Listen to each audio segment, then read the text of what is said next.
Today we're going to take you back to Guadalcanal on that fateful night of Friday the 13th. That's when the efforts of nearly 60,000 American sailors, soldiers, Marines, airmen, and Coast Guardsmen came to such a dramatic climax. Like the rest of their brothers in arms, they were merely ordinary people trying to do the extraordinary for their country and for each other. My uncle, Gene Witter, served on the USS San Francisco during the Battle for Guadalcanal 71 years ago. This year, the USS San Francisco was known to be a lucky ship for having survived Pearl Harbor with only a smashed searchlight.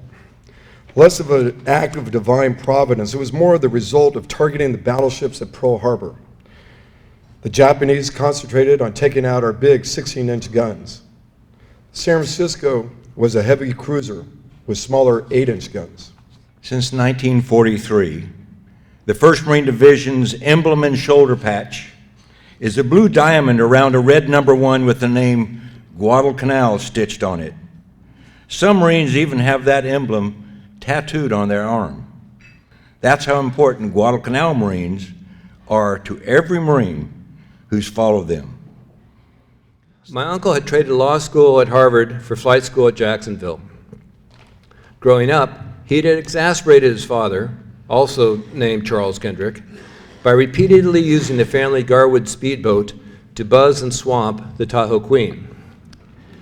Now, he had found a more productive outlet for his daredevilry as a Marine fighter pilot. My father's SPD dive bomber squadron, VB-11, was headed to the USS Hornet. In the diary he kept while flying with the Cactus Air Force, he summed it up this way. We were bombed every night. The food was lousy, there was mud everywhere, and we slept in tents or in ditches in the ground. The first thing they told us was not to waste our time to kill all the scorpions crawling over our bodies. We called it Carrier Appreciation Tour. I'm Peter Baumgartner, Commander U.S. Navy retired. As a former gunnery officer in USS Los Angeles, a heavy cruiser with 9 8-inch guns like the San Francisco, it's even difficult for me to comprehend the ferocity of the naval battle that ensued in the defense of Guadalcanal. When the battle finally ended that night,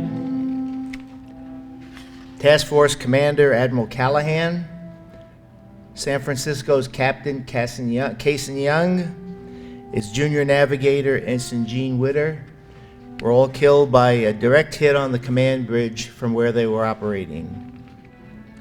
The next time you're heading out to Ocean Beach or Land's End, you might want to take a few minutes and visit the USS San Francisco Memorial.